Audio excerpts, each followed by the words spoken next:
கவிஞர் வாலிக்கு வந்த மாபெரும் சோதனை. கண்ணதாசன் தன் கைப்பட எழுதிய அந்த வாழ்க்கை தத்துவம் தமிழ் சினிமாவையே உலுக்கிய பெருந்தன்மை.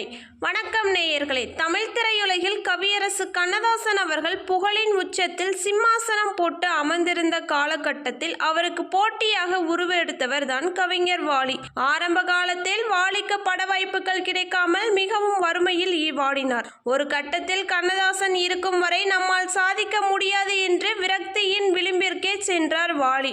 ஆனால் அப்படிப்பட்ட தனது சக போட்டி கவிஞருக்கு கவியரசு கண்ணதாசன் தன் சொந்த கைகளால் எப்படி ஒரு மாபெரும் வாழ்க்கையை அமைத்து கொடுத்தார் என்ற சிலிர்க்க வைக்கும் ரகசியத்தை இன்று பார்ப்போம். அது 1960களின் காலகட்டம்.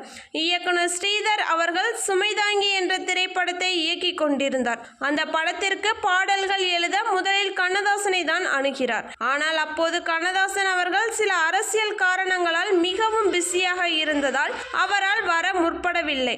அந்த சமயத்தில் தான் வறுமையில் இருந்த கவிஞர் வாலியை ஸ்ரீதரிடம் சில நண்பர்கள் அறிமுகம் செய்து வைத்தனர். ஸ்ரீதரும் வாலிக்கு ஒரு வாய்ப்பு கொடுக்க முன்வந்தார். வாலிக்கு ஒரு மிக சிறந்த தத்துவ பாடலை எழுத வேண்டும் என்ற ஆசை இருந்தது. அவர் எழுத தொடங்கிய பாடல்தான் மயக்கமா கலக்கமா, மனதிலே குழப்பமா, வாழ்க்கையில் நடுக்கமா என்ற புகழ்பெற்ற பாடல். வாலி பாடலை எழுதி முடித்து தயாரிப்பாளரிடம் கொடுத்தார். ஆனால் அந்த பாடலை படித்து பார்த்த படக்குழுவினர், இது என்னமோ கண்ணதாசன் பாணி போலவே இருக்கிறது, வாலியின் சொந்த முத்திரை இதில் இல்லையே என்று கூறி பாடலை நிராகரிக்க நினைத்தனர். மேலும் இந்த வரிகளை ஒருமுறை கண்ணதாசனிடமே காட்டி கருத்து கேட்போம் என்று முடிவு செய்தனர். விஷயம் கேள்விப்பட்ட வாலி அப்படியே பயந்து நடுங்கினார். நமது எதிரி கவிஞரிடம் இந்த வரிகள் சென்றால் அவர் கண்டிப்பாக இதை தடுத்து விடுவார், நமது சினிமா வாழ்க்கையே முடிந்துவிடும் என்று கண்ணதாசனை பற்றி தவறாக எண்ணி கண்ணீர் வடித்தார். ஆனால் அந்த வரிகளை படித்து பார்த்த கவியரசு கண்ணதாசன் என்ன செய்தார் தெரியுமா? அவர் கோபப்படவில்லை, மாறாக அவரது கண்கள் பனித்தன. இந்த வரிகளை எழுதியது யார் என்று கேட்டார் கண்ணதாசன். வாலிதான் எழுதினார் என்று தெரிந்தவுடன், ஸ்ரீதர், இந்த வரிகள் சாதாரண வரிகள் அல்ல, மனித வாழ்க்கையின் ஒட்டுமொத்த தத்துவத்தையும் இந்த சின்ன பையன் அற்புதமாய் எழுதியிருக்கிறான்.